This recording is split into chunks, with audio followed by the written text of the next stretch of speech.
adding more to it. I just never seem to get it out the way. But I've been rebuilding an engine on a 1989 Saab 900. So soon I'll have it ready to go and ready to sell and get out of my carport.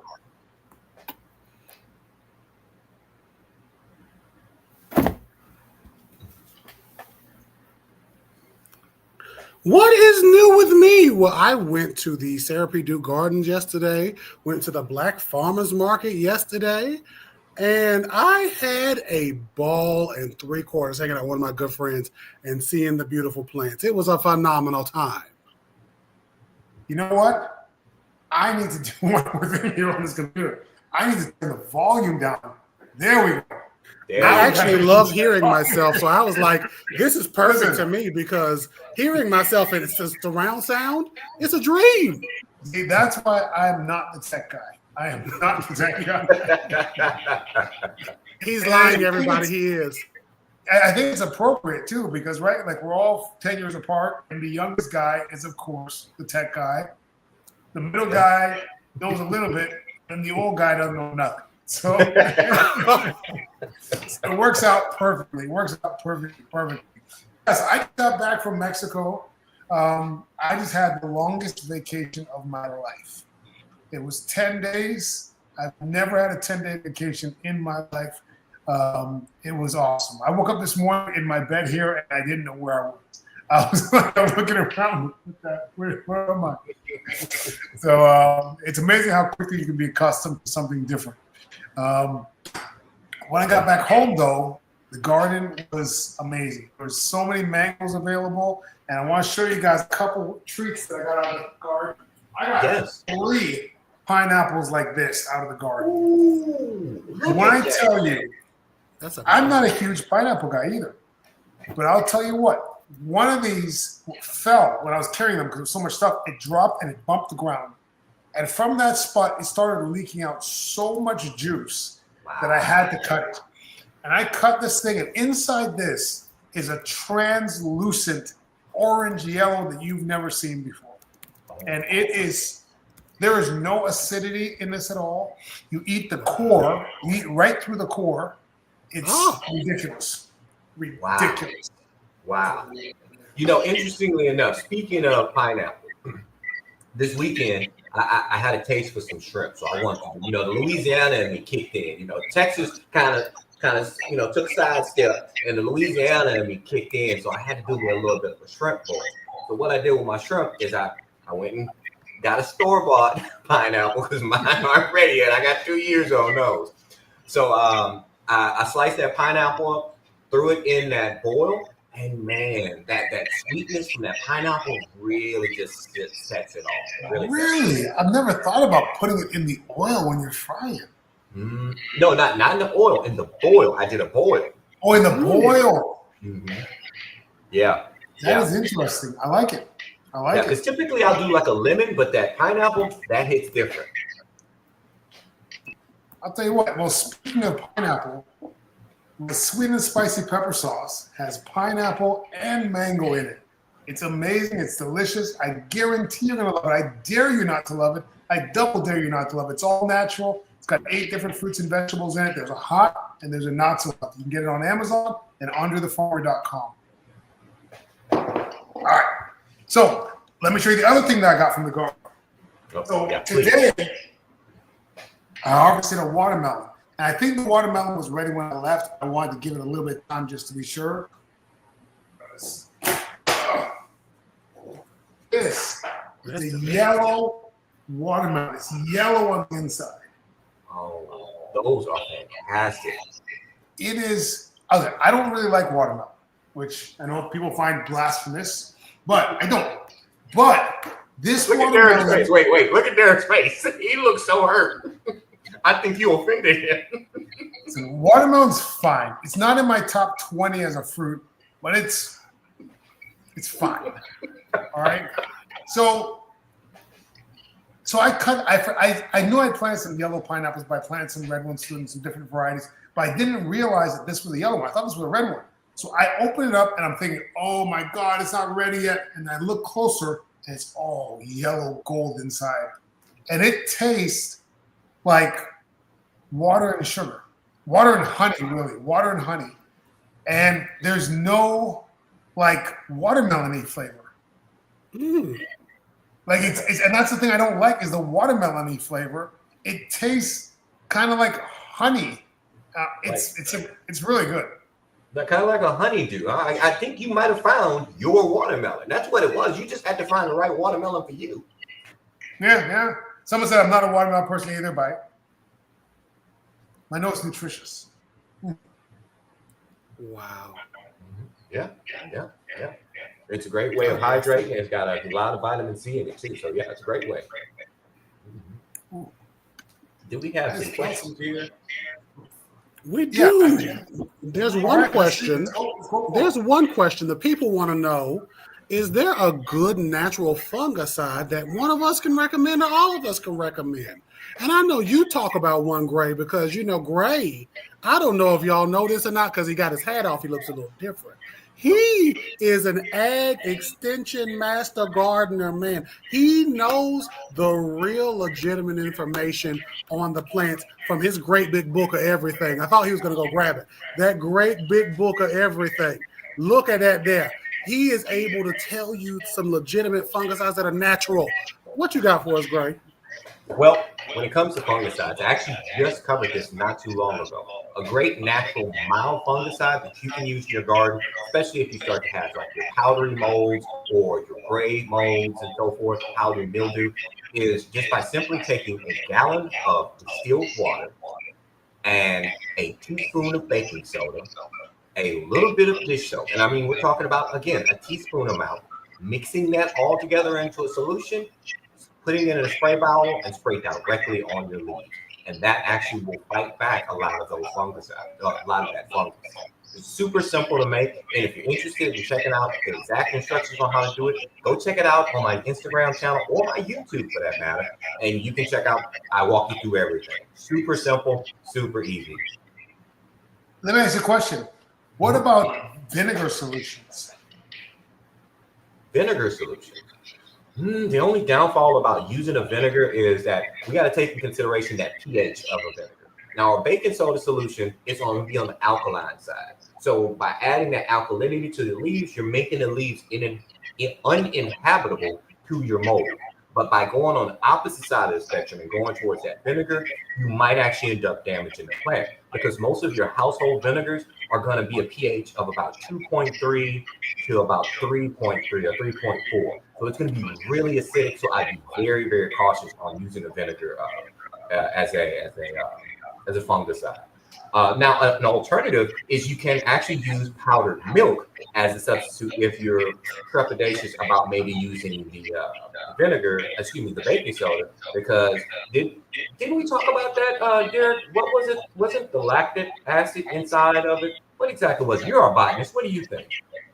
So, I was speaking something wrong with YouTube. So what it is when you are getting rid of, or when you are using the milk, I think it is the lactic acid that is the fungal beneficiary that we can use. And when it comes to getting like vinegars, there are some horticultural acids that are used, but they are used in like worst case scenarios, and they are not just so acidic, but so chock full of something else like a peroxide solution or something else, that they're not going to be something you can typically get your hands on as a home gardener, unless you're a very crazy botanist formally.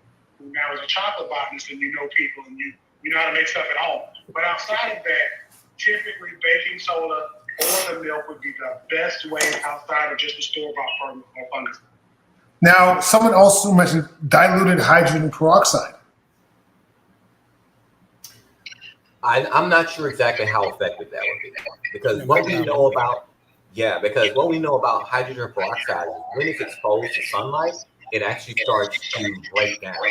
So by diluting it, it will probably make it almost inert. Okay. So I don't know how effective that would be. Yeah, like 3% is already dilute in general, and like in most horticultural applications, you're going to be using something closer to.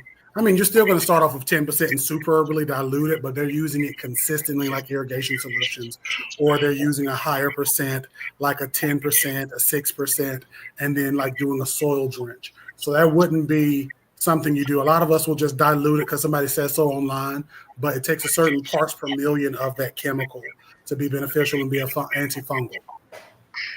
Right. Because now the reason I asked is because I had my soursop tree in Mexico has a bunch of it gets a lot of white fungus on it. It also gets these little white insects on it that look almost like scale, but they can move a little bit. And I sprayed it with a vinegar solution, with some diluted vinegar, directly on it at a toothbrush, and just basically cleaned off all of the white stuff off it was on the fruit themselves. And then basically vinegar with toothbrush, and that's how I got it off. And I don't know. What do you think? Am my fruit gonna rot through? It's gonna burn a hole in my fruit. How long ago did you do it? A couple days ago. Okay, how does the fruit look now? It looked fine. Like the next couple days, it looked fine. So You're good. The most important step that we always take in the master gardener world when it comes to pest control or fungicides and so forth, and my lights just went off, hold on, is that we monitor. That's the first step. And when we're talking about integrated pest management. So if you monitor it and it looks like it's fine, then you're good to go. You're good to go. But I want to know, do you know about how much you diluted? Like, what will be your ratio? it's about 5 to 1. Okay. And you said you were doing this to get rid of what now? Scale insects? It's kind of like a scale insect, but there's also a bit of a white, like almost like a white powdery mildewish kind of thing on there. So it was the toothbrush and the spray. Well, I mean, definitely the chemical would agitate them potentially, but also you're like physically agitating them. And that's a cultural control. So cultural controls in the integrated pest management or IPM world is where you're doing not just a spray of chemicals, right? That's easy, it's simple, but you sometimes have to do extra stuff. I got to like really get that chemical in there. I got to really rub it all the way down in there. I got to brush some things out of the way and interrupt the apple cart. So that's what I would say. Yeah, I think that's beautiful. Okay, good. I made a video, so I'm gonna tell you about it. But I wanted to talk, or we want to talk today about seasonal gardening, and I think there's no better season to talk about than the upcoming fall or late summer. Like what are things that we are planning to do or should be doing this time of year? Well, I tell you, this is a great time to start working on those fall vegetables because as our temperatures start to cool off, now I can say start to cool off, but in here in Texas, it don't start to cool off until like maybe mid-November. We've had Decembers where we're walking around in shorts, but as it starts to cool down, this is a great time to start getting those leafy vegetables ready. So what you can start doing is actually start planting those indoors right now and getting those seedlings ready so you can start having those transplants ready for when it's about time. You know what? No, I'm not even gonna say now. I say you got a couple of weeks. You can do now until about August, like mid-August or so, start getting those transplants ready. So what would be things that people would be doing now? Like, because I know I'm kind of in harvest mode right now for most of my things. I think that for most of the country, they're probably still a little ways to go before they're really harvesting a ton of crops. Well, yeah, I'm harvesting right now too. I mean, I've been harvesting a bunch of the tomatoes, cucumbers, and so forth. But like I said, seed starting. Like truly, I'm going to show you right now in my seed starting cabinet. I actually have my second batch of cucumbers because again, remember, I'm in Texas, so I have that extended growing season. And that's so nice. Have my second crop of cucumbers ready to go. Starting now, they're a little leggy, but I want to keep those cucumbers going for as long as I can because I know when it gets too cold, I'm not going to be able to grow these. So because I have that extended growing season, I'm going to get my succession planting going on, and I'm going to get as many cucumbers I can possibly get out of this season. So it's still a great time to do that as well while you're starting your seeds for your fall. Now, Derek, do you do anything, like in terms of like, I know you do on the patio and you got the house plants. Do the seasons affect how you grow? They do because I'm what's called a tropical plant. And when it gets too cold, I don't want to be outside anymore. Anything below 70 degrees Fahrenheit is freezing to me. So, I don't ever want to be outside anything. 69 degrees, I hate to see it coming. So, with that being said, I do plan on doing some leafy greens and collards, things that I could just kind of hopefully throw on the patio. It won't be as hot as it typically is during the day, but it will, and not as like rainy, but it'll be just temperate enough where I could water once a week and just, bundle up in like 3 sweaters. But outside of that, for me, and I say 3 sweaters, but I really don't like the cold. Like I'm serious about this. My herbs will be wrapping up. So my berries and cream mint, I've annoyed you all with every week, will be kind of, doling down for the winter. All of my other bee balms and other herbs will be doling down for the winter. My flowers will be just kind of going out. And I have leafy greens that I pretty much keep throughout the year because most people get rid of them. I don't. I just keep them throughout the year unless I'm like, I want to plant something else here. So it'll just be more leafy greens. That'll be just something simple. Well, what about you, Andre? What about garlic? Anybody doing garlic? I wish. Garlic for us here is something that needs a little bit of chill, dude. So that's something that we generally do in the spring, and we chill it actually in the fridge over winter. Chill it in the fridge because we don't get cold enough here. Chill in the fridge, and that helps produce those bulbs instead of just getting green onions when the time comes. All right, nice. See, that's a great idea because a lot of times we forget about that chill factor, right? That chilling hours.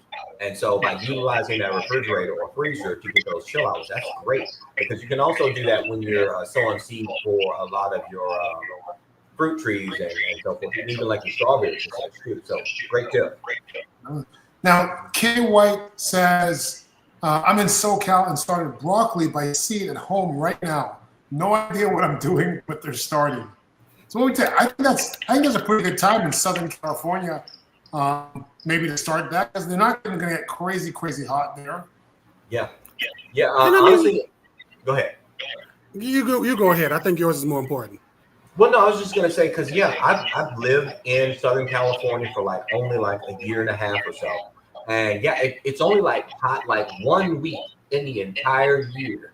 And everything else is just it's like the Raphael Sadiq song, it never rains in Southern California. It's just the best, temperature all year round. So I think that's a great idea to go ahead and get that broccoli going. That's what I was leading into. I was going to be like, I heard it never rains. That song. You did, because I was about to say, is it true it never rains in Southern California? Then you took my zeal, but I love to see it. I think that would be a good way. And for those of you who are growing, keep in mind, we're in North Carolina, Texas, and Florida, okay? Except for Andre, who has 10 houses. The rest of us who are growing in different places, we have to remember there's cooperative extension in all of your counties in these United States, and you can be able to get phenomenal information, okay? For every mansion that Andre has, he has cooperative extension information in one room. One wing of the house is cooperative extension, right? So the rest of us just got to go online. So, what?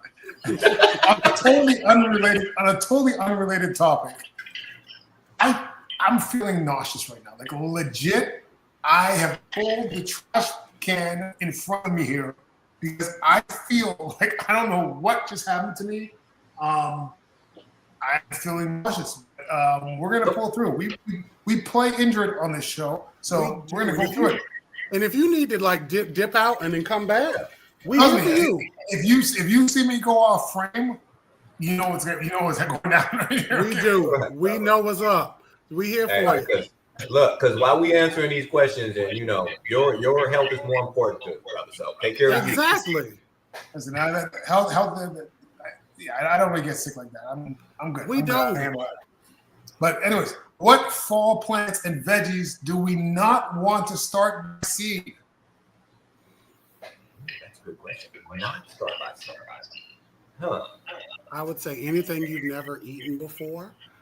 I would just say go and buy it at the store. And this is more of a if you've never tasted radicchio cabbage before, and you can grow that in the fall in your world, then I would say go to the grocery store and actually buy one and then eat it. And be okay, do I like it? And then if you do, then go get it and actually observe it. Or a plant you've never grown before in general.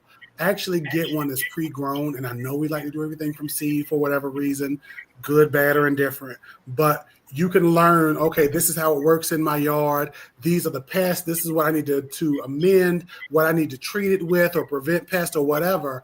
And then the next year, start seed and get some things that you've never seen before. That would be my suggestion. That's really good. I like that. I'm going to add 2 because one, speaking of what Derek was talking about when he's talking about the taste, red lettuce. Red lettuce, stay away from it. I am anti-red lettuce, no red lettuce, because red lettuce tastes like cardboard. Granted, that is my opinion. That is not my recommended advice as a master gardener. This is my opinion as a human being. One fall, I got so excited because I got all these beautiful red lettuce seeds. I was like, oh, I can't wait to grow them. They were so plentiful. I was like, yeah, it's so nutritious. It's fantastic. But then I thought about it. When you see your red lettuce, your red velvet lettuce, it's usually mixed in a salad with other good tasting lettuces, like your freckles lettuce or your iceberg or your spinach. Eating red lettuce is like eating cardboard. It has no flavor whatsoever. So take it from me, learn from my mistakes. Don't grow red lettuce unless you just like eating cardboard. That's just my opinion. Yeah, I kind of agree because a lot of times people are hung up on growing everything from seed. I have people, where I've grown something like I might buy an eggplant or something planted. People are like, oh, you're not a real gardener. You didn't grow it from seed. Listen, you don't get any prizes for growing from seed, right? There's no awards. It's kind of like I play a little bit of golf, and my buddy loves to always play from the gold tees all the way in the back. And I heard a guy one time talking on Instagram or TikTok. He said, listen, they don't give out any medals for playing from further back. Make your life easy. There's nothing wrong with buying starts. And a lot of times, starts are an easy way to find out if this thing will work in your area. And like this guy said, if you like the thing, how hard do you want to work for a thing you don't like? Yeah, exactly. Now I'm going to tell you something else because everybody knows that I grow a lot of strawberries, right? 13 strawberry patches and growing. I sell strawberries at local events and so forth. I have so many of them.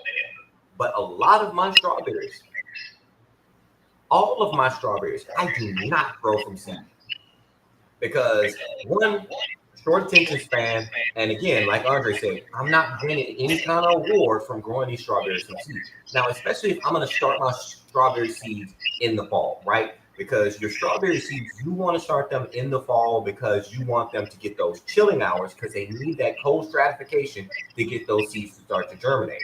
And like Andre said, you can put them in the refrigerator to speed up that process. But you're giving yourself a very much longer timeline because now those seeds, once they finally germinate, because they're not going to germinate over the winter for you, they're going to germinate through the spring. And then you have to wait almost a whole another season before you'll start getting your first strawberries off there. So why have that deferred gratification? I prefer growing from bare roots. Bare roots are inexpensive. I mean, we're talking about like $1.25 per bare root. And you say, great, what's a bare root strawberry? It is a strawberry with about 6-inch roots, and all you have on the top is just the crown, the top of it, usually with no leaf. You order that, or you buy that from a local vendor, place it in some water, about an hour, let those roots wake up because they're dormant, and then plant them out in the ground, and then boom, in like 3, 4, 5 weeks, you have new leaves sprouted. You have new strawberries. I mean, they're ready to produce right out the gate. So why have that delayed gratification when you don't need to, And you run the risk. Like you can get pretty far along in the process of growing strawberries from seed, and they could just die. And then you completely wasted all that time. So, but listen, some people want the challenge. Some people like to do things the hard way. And, sometimes there are times where it is fun to do the challenge and do something the long way. But if you just want to get strawberries, bare roots. Mobius on YouTube says that I get the bragging rights from growing from seed. But I did buy 2 pepper plants that would sprout for me. Hey, nothing wrong with the bragging rights because, look, I do that flex a little bit too. Like, hey, you see this beautiful plant back here? I grew this from seed. Yeah, it is a little bit of a flex. It is. And non-plant people don't know it's a flex, though. They don't. They think everything grew from a seed. They do. But it's like there's different things that we have to teach to people and tell to people. So jumping on another topic, which I'm never one to do that because I love a tangent. We have a question from Sonia's Bug Spray, one of our phenomenal sponsors. So my tomatoes just started fruiting. Is there anything I should add to them now, fertilizer or anything else? And Sonia, I want you to know, number one, all of you who are watching here, Facebook, or not Facebook, Instagram and YouTube, right? Those of you who are watching, Sonia's Bug Spray is just like lotion. You put it on. And Andre, you see him, you see Gray, they have both worn this and they have never been attacked by a grizzly or a gorilla or a lion. It protects them from danger seen and unseen. Hallelujah. And the bugs just don't even bother them. Get you your Sonias today. Sonia, if you are still here and you're growing those tomatoes, what you do is you get you some calcium, a calcium-laden fertilizer, right? I know a lot of you will be ready to type in the comments eggshells.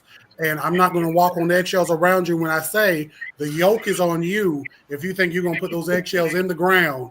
Okay, and you're going to get that calcium this year because it takes at minimum a year, at maximum 10 years to do it, to get calcium from your eggshells unless you make the liquid immediate stuff. So a calcium fertilizer is what I would say. What would the rest of y'all add? What do you think? I saw a video of someone using milk in the garden for their tomatoes, pouring milk down at the root. All that would do is create harmful bacteria, in my opinion. Yeah, if you got money to waste on milk, as expensive as it is per gallon, go for it. I have used expired milk outside just for like benefiting the microbes in the soil, but not to add calcium. Expired milk. If your milk's expired, feed it to your tomatoes. If your milk is expired, party people, I would still use it outdoors. But unless you're like in a patio like I am, water it down because it smells like rotten milk, and then the neighbors will probably complain. I pay mine off with mint and herbs, but you can't do that like I do, right? But it's not going to feed your plants calcium because that calcium needs to be digested by something else, and that would take still a time period to happen while calcium is still being lost every digestive step on the way. This is why I just tell people, like, go to the store. If you can't afford it, get you a calcium fertilizer. Yeah, like CalMag or something like that. Or can we take eggshells and place them into vinegar to make that CalMag? Yes, we can. I had a drink around me. I don't know what happened to it. Yes, we can. Something took my drink. I don't know what it is, and I'm alone in this house. We're going to figure it out. But yes, you can. You can take your eggshells, grind them up in like your Magic Bullet or your blenders. Okay, you take like 1 part vinegar, 1 part eggshell, 1 part vinegar. I think they say rice wine vinegar or white vinegar to 10 parts water. But any of you who want like the real recipe, I have an article from the Cooperative Extension in Hawaii I can send you. Just DM me. Now, I saw a question in the comments. Andre, sorry, do you mind if I take this one? No, go ahead. So the question was, and hey, Yanni's here from the beginning. We had a question that asks about selling at a farmer's market. Now, Andre, I know you go to a lot of events. I've sold some time at farmer's market. And the question was, what's worse, undercharging or overcharging? What are your thoughts? Obviously, undercharging is worse for you. True. Yeah. And overcharging is probably worse for the consumer. But I don't know if there's such a thing really as overcharging because, a person will pay what they see the value is in the thing, right? So if you set a price, your overcharging should just mean that you sell less of that item. But the consumers that did buy it, they felt that was a fair price to them. Yeah. But if you're undercharging, you will sell out and you will not have gotten the true value of your goods. Yeah, I couldn't have said it any better, man. That's awesome. Yeah. Because that used to be a challenge of mine because whatever I have sold in the past, because I don't know if you guys know this, my actual other business is I'm a mobile mechanic. So I go to customers' locations and I work on their vehicles. And I do charge them for my services. And when I first started that business, it was really hard for me to justify what my price is. And my wife had to explain to me, you work hard.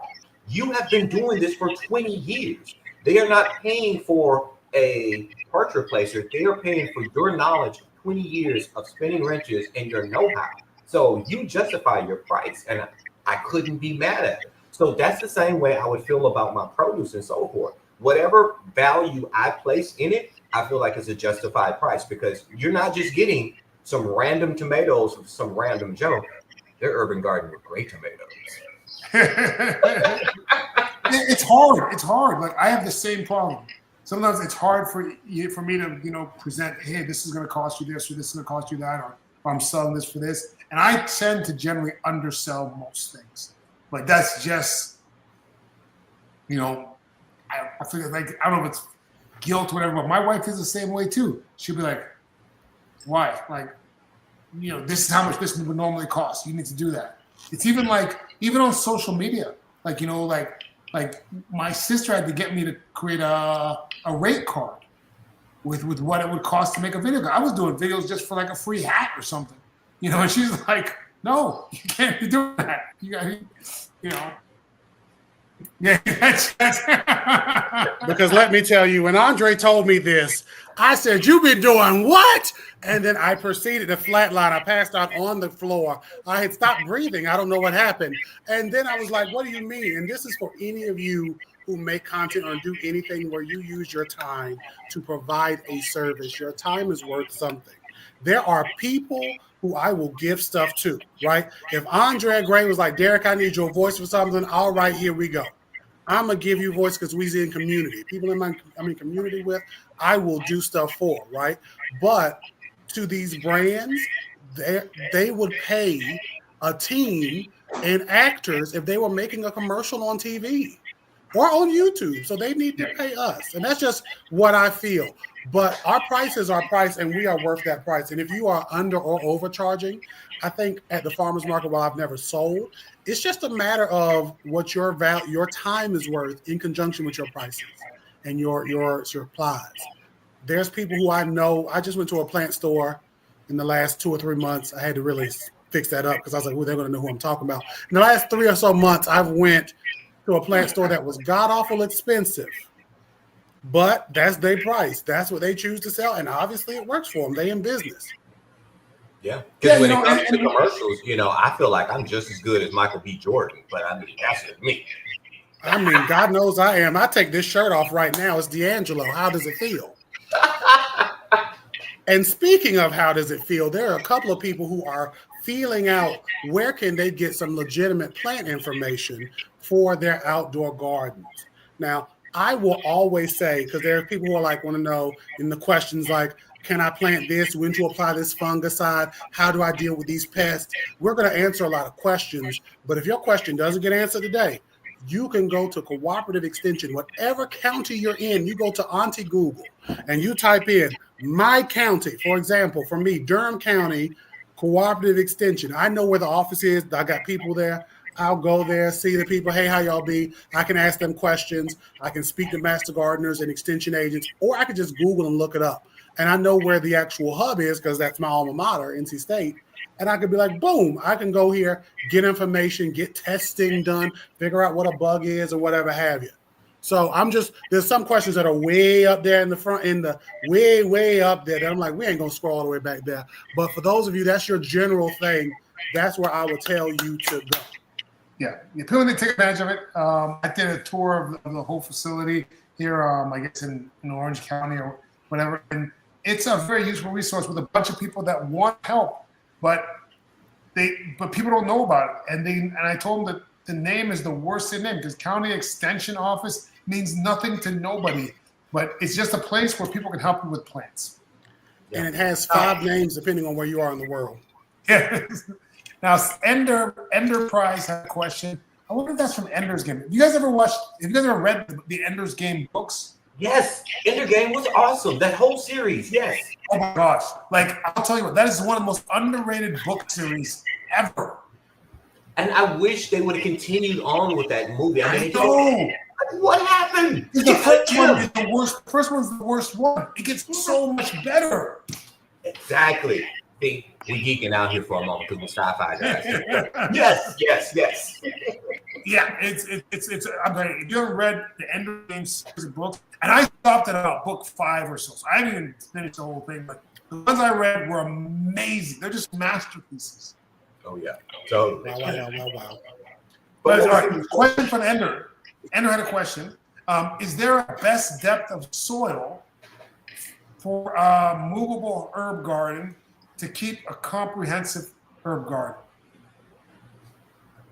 So depth of soil, if you are keeping herbs or if you're putting a raised bed in, depending on how high it is, I always tell people try to dig a foot around randomly. Oh, that's dangerous what you're doing there, Andre.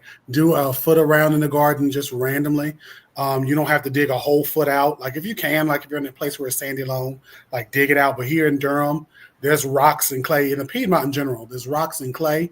And the soil is just god-awful hard to dig through unless you experience tons of flooding that destroys, historic neighborhoods and restaurants. Then it's probably easier. So that's what I would tell the people to do. Just, put down whatever you're going to put down. Your plants will make do, but definitely dig under as you can. Yeah, I feel like herb gardens, like especially if it's in a bed or something like that, they don't need much more than like 6 inches or so. I would say it depends. Because like if we're talking about like our basils can really have some good root structures down in there. So I would recommend about 8 to 10 inches worth of depth. That way you can, like I said, if you have something like your basils who have a very complex root system, your thyme's not so much. What else are we looking at here? Rosemary. Mints actually can be very, very complex because remember, they like to spread. Whatever you put them in, they will fill all of those roots up. Zones and all kinds of things, stolons and so forth. So, but yeah, if we're talking about like our rosemaries and like our lavenders and such, you don't need as much depth. They're actually kind of almost on the top layer with their soil structure, with their root structure. But yeah, generally I always go about 8 to 10 inches just to give them a little bit of room. Plus to train those roots a little bit too, because when we're doing our deeper watering and we're staggering and we're slowing down on how much we're watering, guys, because I know we love to water our plants, but when we slow down our watering, you're training those roots to travel downward to find that water table so you're not having to water so much. So Unc had a question. Are there any good resources to tell you what each vegetable needs to grow? Amount of water, sun, soil, pH, etc. Well, That's the one I was alluding to earlier. Go ahead, Greg. Oh, okay.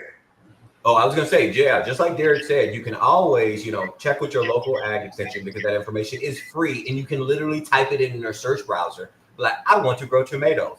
What do I need? And then boom, they will give you a whole article on it. Or you have 3 gentlemen right here who love answering questions, not only on the live, in our DMs and our comments. We're here to help you. My strawberries flowered but not fruited. What's going on with on the go with Deb's strawberries? Pollination. It might be a lack of pollinators. You still need to have pollination to go on for your strawberries. So you're probably not getting visits. So and plus let me ask you this. What's your fertilizing look like? Let us know in the comments because when your strawberries are flowering, you still have to fertilize. And once they start producing fruit, then you have to keep fertilizing because they're making offspring. They're making fruit of themselves. So you have to keep that fertilization going. And you're going to want to go with something that's a little bit more phosphorus in nature when it comes to that fertilization and alternate between phosphorus and then maybe like a fish emulsion to get a little bit of that nitrogen. Not too much nitrogen. That's why we said a fish fertilizer because it's lower on a nitrogen scale. You don't want more leaves than you want flowers. Does that make sense? Does anybody grow pine berries? Justin's asking if anybody grows pine berries. I have before in the past. Pine berries are those white strawberries? Yeah, white, sometimes like a light green. Yeah, it's funny. I never taste the difference. To me, they just taste like regular strawberries, just white. There was some, I might be mixing up apples and oranges, but there were some strawberries I remember having, and it was like one of them fancy bourgeois varieties, and they were like, you get like 10 in a box for like $20. I don't know why. I had money at one point, so I was like, let's do it. And they were the best strawberries ever. I ended up making a Cheong fruit syrup out of them, and they were spectacular. Yeah. See, and you're right though, because those pine berries are supposed to have they're supposed to be a mix between like a pineapple kind of taste and a strawberry. But when I taste them, they taste just like regular strawberries. And I'm fine with that because I love strawberries. Kids love strawberries, so we're good with that. But I didn't taste any difference. Mm. But now I will say this: growing them out in here in North Texas, the plants didn't last that long. Pine berries, if I'm not mistaken, they need to be in a little bit of a cooler environment. And so after my pine berries, they kind of died back. I just kind of stuck with my 3 favorites, and that's going to be my Ozark Beauties, my Albions, and my Chandlers as far as my good heat tolerant strawberries that do well in the zone. So someone said, please redecorate, Andre.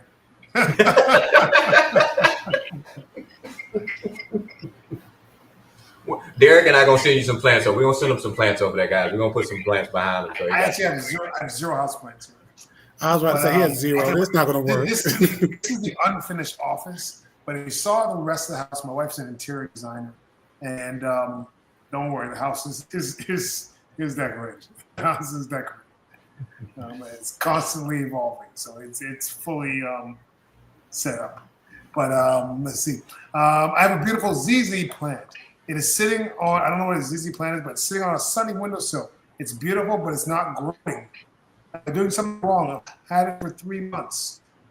You don't know what it is because it's a house plant. It's Immaculus Zamifolia. So it is a very slow growing succulent. And I am going to show off my ZZ Raven. Go get that. Because, y'all don't know this, but I'm always never that far from plants. So this is my children, my babies. Hey, so this is my ZZ Raven, okay? And she loves Rough Riders and DMX. And this is my regular ZZ, and she likes Taylor Swift. And both of them get along because they listen to Miley Cyrus back when she was doing the rap. So these plants are succulents, and these succulent plants are very slow growing. So it takes some time for you to notice any discernible growth, especially when you're propagating these from leaf cuttings, which takes like a year or more for you to really see anything. When it comes to them, right? When it comes to these ZZs, okay, you said you're worried about watering them too much. They have these like potato-like rhizome structures, and I wish I could show them to you, but I'd get dirt everywhere. But it's just take my word for it. It looks like a little potato. This rhizome, they're succulents. They don't need much water. I just water them when the soil is dry, which is like once a month, once every other couple of months. And I keep them in a bright room. I have a lot of grow lights in this living room. I give them that, and they're just growing. And then I fertilize maybe at this point, probably every time I water them. And I even fertilize during the winter. But that's a whole nother story for a whole nother day. And for those who was like, how do you get those leaves shiny? I mean, there's sprays you can get that you can purchase from like Arbor or We the Wild or other people that are not currently sponsors that you can get to like rub your leaves and clean your leaves. But mine just look shiny just because. I don't do any of that. They just look good. They look good. Thank you. They do. And I love the ZZs too, because they really are a low maintenance plant.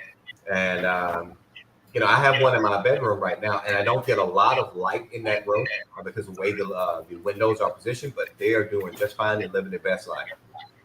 Okay.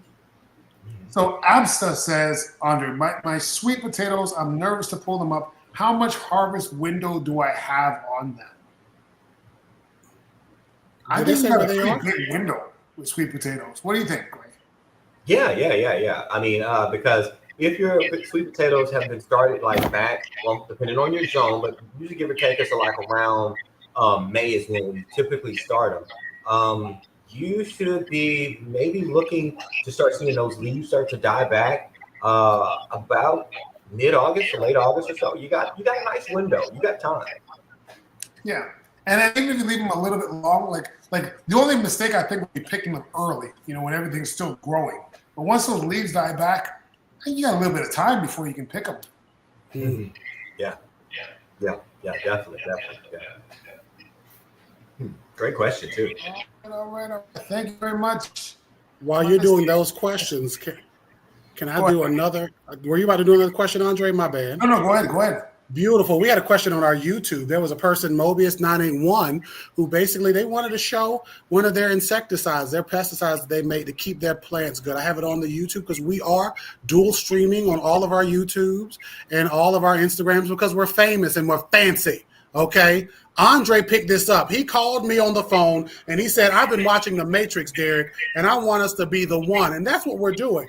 So they are using Dr. Bronner's peppermint soap, right? The one that, well, I've already went off on one tangent. They're using some neem oil and they're using water and a handheld sprayer. And they're asking about what my considerations for that. So their recipe, guys, is again a tablespoon, half a full tablespoon or teaspoon rather of Dr. Bronner's peppermint soap. Ooh, reading is hard. 1 teaspoon of neem oil to 2 to 3 cups of water in a handheld sprayer. They're using that on their outdoor ornamentals and edibles. What do y'all think about that? So essentially, they're using it like as a foliar spray, and I believe this goes back to what we were talking about before about using it as a fungicidal. I have no qualms with it. What are your thoughts? Because I've never used it in that matter, but I think it sounds good to me. It looks like all good stuff. Like all the things there seem sound, and they seem like they would repel bugs.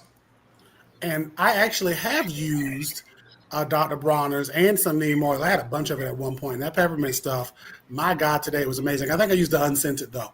And the soap acts pretty much as like a emulsifier for the oil in the water. And it helps it to stick a little bit or adhere better to the leaves. So that's why I used it in place of like traditional, just plain Dawn dish soap. So it's not anything negative. And the peppermint smell, if you do get one of those that have the scents to them and you're using a little bit, that can hopefully keep your pest away. But that was a phenomenal question. It gets my seal of approval. All right. It's a winner. Fly Fish Mama says, I grow tomatoes in containers. Should I change the soil in the container every year? No, it's a great question because tomatoes are heavy feeders. They love all the nutrients you can give them. Now, would I completely just DX the soil if I have? No, because I reuse soil as much as possible. I know Derek does, and I know Andre does. I'm gonna reuse that soil as best I can. I would recommend amending it, adding to it, adding your fertilizers, adding your microorganisms back to that soil before planting another, or maybe even choosing a different plant to put in that soil. Because think about it, if you replant another tomato in that plant, your pest's gonna be like, oh, this is where they plant their tomatoes. I'm gonna come hang out right here because it smells like tomato. It's got tomatoish kind of vibe, so I'm gonna come hang out right here. No, confuse them. You put another plant in there that actually can be planted right after that tomato. Maybe something that's going to be adding nutrients back to it, like your legumes or like your peas or so forth. Make sense? And that might be a great idea right there, because what you could do is, I guess use them there too, but you could, once your tomatoes are done, overwinter some beans in there, overwinter some beans in that pot or something like that. It's pretty much like a crop rotation. So that's perfect. Exactly like a crop rotation, yeah. I mean, that's what started the whole Dust Bowl. People weren't rotating crops. They're just pulling all those nutrients out of the soil, and then that soil became dirt. Yep. All right, Tsunami Beats says, when you propagate strawberries by way of runners, how does that turn out? For me, turns out great. I love doing it. It's an endless source of strawberries by doing it. So you got to remember with our strawberries, most of your plants are always going to try to reproduce themselves. They're always trying to continue on their gene pool, right? So strawberries, they send out runners, and runners are just pup plants off of that main plant. And a video I just did this week, actually, I took a runner and placed it down in some pre-mixed sandy loam, and 3 to 4 weeks later, I'll have a full-grown tomatoes on the brain, strawberry plant. I cut it away from the main parent plant, and now that's a new plant. And when I said that I go to like local events or farmers market, those are what I'm selling. I'm selling my children. That did not sound right. You heard it here first. Somebody's going to cut that up. I'm selling my children. In a world where he sold his children, they're going to just cut that all the way up. We love that. Now, I have a quick question for y'all that's again coming from the YouTube. Do either of y'all or have either of y'all grown bay laurel? I want some bay laurel. I have not grown any yet. And I know it actually grows in my zone. I just have to find me a tree. And if you're not familiar with bay laurel, that's bay leaf. I love it. No, I haven't grown it.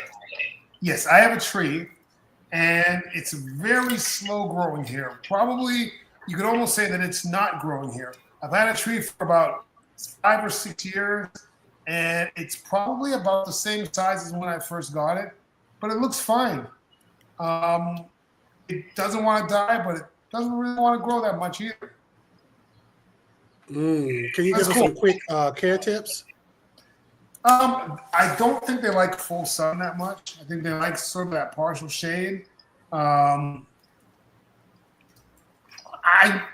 pretty much, it kind of just sits there neglected, like it's in the food forest, in the middle of the food forest.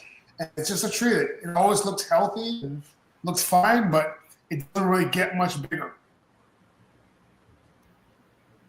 All right, so with that being said, while Andre was talking about his bay laurel, I'm sitting here at my computer. So I decided to hop on to Texas AgriLife, my local ag extension, because since bay laurels can grow here, I just went in there and said, hey, bay laurel. And I'm pulling up all this free information on how to grow bay laurels out here in Texas. So again, like we said before, use that resource. It is there for you. It's not Wikipedia. This is real scientific information that your local universities have researched for you. So when it comes to your bay laurel, let's see. It thrives the best. Okay, so I believe Cheryl said she was in Missouri. So it does the best between 8 through 11. So that's why it grows good in my zone. Now, I'm not sure about the zones out there in Missouri. It might be a little bit cold for it. So that might be part of the trouble. Needs a lot of sunlight. And then again, just like our strawberries, it's going to love that well-draining, slightly acidic soil. So you can amend this. And this is another question we had on YouTube from Friction Hitch.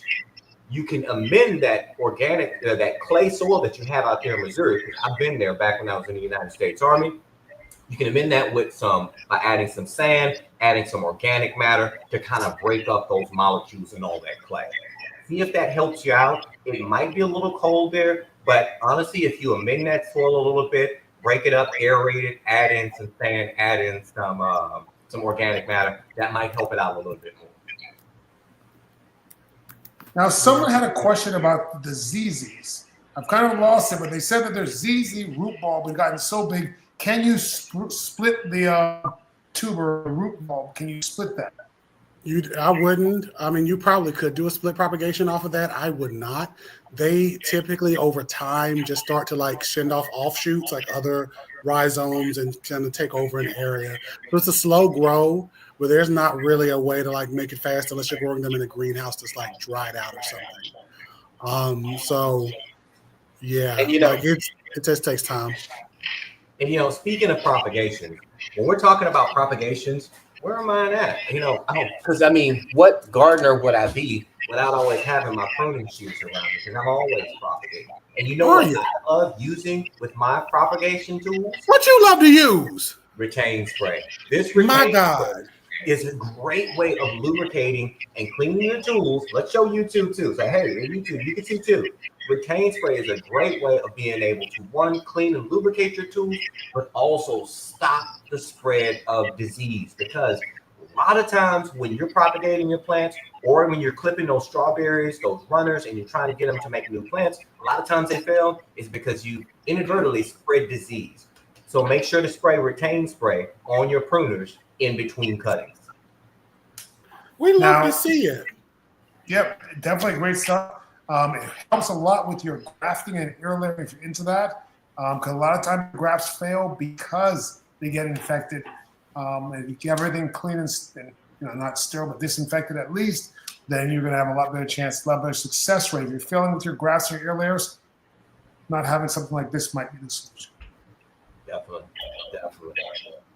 I have 2 mango trees in my yard, but this year harvest appears to have deformities or stains which lead to fruit rot. Notice the same issue with trees in my area in Kissimmee. What can that be? Well, I can say most often that's trichosis. Is that how you say it? Yeah. Yeah, but it's a fungal issue, and that's when you see a lot of the real strong black staining on the fruit. Now, it's normal for the fruit to have a little bit of those little black dots, and when you have excessive amounts, that's problematic. I have a mango in there right now that I picked yesterday that has a pretty significant amount of that, and that's why I got it off the tree. I don't want it really getting on the other trees. Yeah, stopping the spread is the most important thing. Good job. And a fungicide could be a solution. Some people will actually spray the buds, the flower buds, early in the spring when they come out, just to prevent that anthracosis from sort of getting onto the bud and onto the fruit. But once it's on the fruit, there's not a whole lot you can do once it's on the fruit. Yeah. Anthracnosis. And I don't know why I'm trying to help you. You know, I'm like the worst at pronouncing it. Andre, I was making a video today about Brussels, and I was trying to use all the different names. I was like, and several times through the video I had to cut, stop, edit, because I was like, Sorrel. That was not the Texas accent was taking over. All right, let's see. What other questions on here? I'm trying to go through it. Trying to grow dragon fruit. What's the time frame for blooms and bear fruit? I grow dragon fruit. I have a ton of dragon fruit out there right now, and I find that from the time I get a cutting of a cactus, it takes about 2 years for me to get fruit. Some people get it faster than that. I think 2 years is a reasonable amount of time. You know, it's funny you mentioned dragon fruit. My 6-year-old son just found out what dragon fruit was, and he was like, Dad, you have to grow some. I was like, you know what? I'm going to call up my good friend Andre, and I'm get a cutting from him, and we're going to grow you some dragon fruit, buddy. All right. I think earlier somebody was asking if we all met in person. So, do we want to explain our relationship to everyone real quick before we roll? Sure.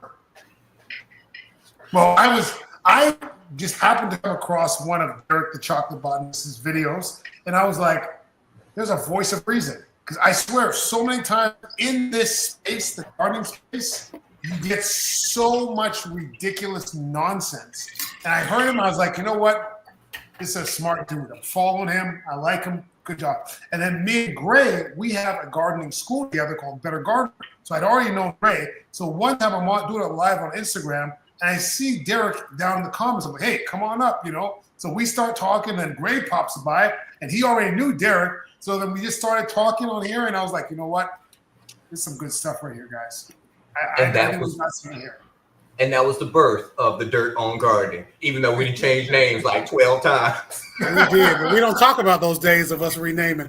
Every cousin has 12 names. Most people in my family don't know my real name, Derek. All they know is Scooter. So, you know, we just have to have that. That's all they know. If somebody calls Derek Haynes, they'll be like, who is that? I had a little cousin. He'd be like, Scooter, who is Derek? And why are they calling you that? And I was like, that's my name. He's like, no, it's Scooter. And I was like, no, that's not on any documentation whatsoever. That's not my name. That's my nickname, but it's not. You don't look name. like a Scooter.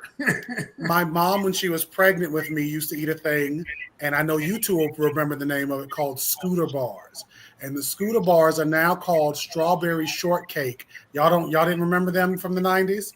They used to apparently be called Scooter bars, the strawberry shortcake ice cream bars. Well, I'm Canadian, so we probably didn't have Scooters. Well, you don't like water. You trying to age us real on the slick? I know you guys should know this.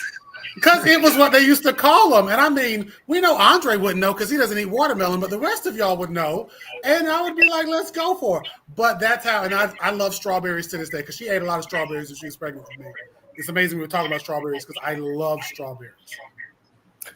Anyways, guys, that is our time for today.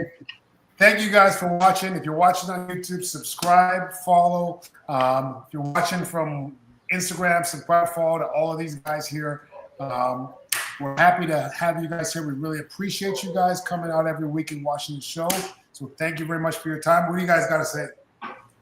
Hey, make sure you keep those questions coming. Honestly, it is my lifeblood. I love helping. I love those questions because believe it or not, it helps me grow as a gardener as well because I'm constantly flexing this muscle here. So keep those questions coming. I love them. I adore them. And those of you on YouTube, when it comes to what y'all are doing, or those of you who are on Instagram, when we repost this video, come back and tell us what you want to see us from next week. Those of us on YouTube, if you're seeing this right now on YouTube, go and comment and tell us what you want to see from us next week, and we can know what to talk about. Andre, what you got for us? I think that's it, guys. We got to go. Yes, I am a dual citizen. Thank you guys very much for watching, and we'll see you guys next Monday night. Same place, same time.